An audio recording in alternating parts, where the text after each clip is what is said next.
آج ایک مقبول ترین درود پاک سنتے جائیے،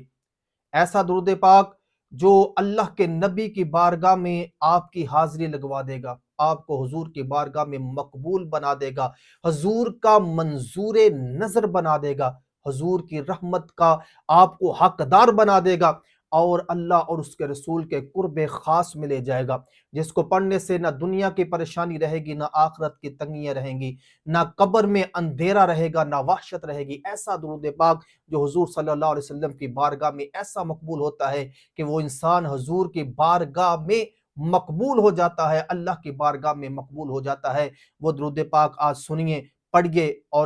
اور اس کو اپنے لیے اور اپنے آخرت کے لیے ذخیرہ بنائیے، دنیا اور آخرت کے لیے دونوں کے لیے ذخیرہ بنائیے۔ ایسا درود پاک آج آپ کو بتا رہا ہوں کہ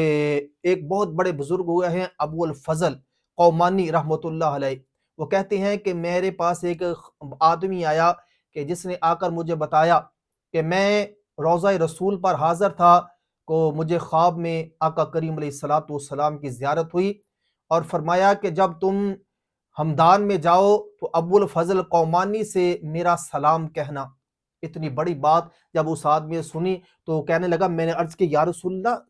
ابو الفضل قومانی کو میں آپ کا سلام پہنچاؤں؟ فرمایا ہاں، ان کو میرا سلام کہنا۔ یا رسول اللہ، اتنا بڑا ان کو مرتبہ کیسے مل گیا، مقام کیسے مل گیا، اتنی بڑا ان پر کرم کیسے ہو گیا کہ آپ انہیں سلام بھیج رہے ہیں، آپ فرما رہے ہیں کہ میرا سلام پہنچانا؟ تو آقا کریم علیہ الصلوۃ والسلام نے فرمایا کہ ابو الفضل قومانی روزانہ مجھ پر 100 مرتبہ یا اس سے زیادہ یہ درود پاک پڑھتا ہے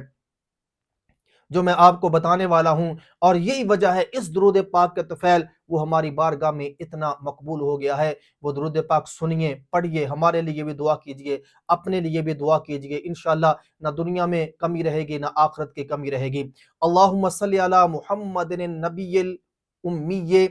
وعلی آل محمد، جزا اللہ محمدا صلی اللہ علیہ وآلہ وسلم عنا ما هو اہلہ۔ تو یہ درود پاک فرمایا کہ وہ 100 مرتبہ یا اس سے زیادہ روزانہ میری بارگاہ میں پیش کرتے ہیں، تو یہی درود پاک انہیں میری بارگاہ میں مقبول بنا گیا، اور اتنا مقبول بنا گیا کہ آج ہمدان سے آنے والے بندے کو میں نبیوں کے تاجدار سلام اس ابو الفضل کے لیے بھیج رہے ہیں جو حضور کی بارگاہ میں یہ درود پاک پڑھتا ہے۔ تو اس لیے کوشش کریں کہ حضور کی بارگاہ میں ہدیہ عقیدت پیش کرتے رہیں، اور یہ درود پاک پڑھیں گے تو انشاءاللہ تعالیٰ اتنے مقبول ہو جائیں گے، اتنے مقبول ہو جائیں گے کہ اللہ کے برگزیدہ بندوں میں، حضور کے قرب خاص میں چلے جائیں گے، اور اللہ کے برگزیدہ بندوں میں شامل ہو جائیں گے۔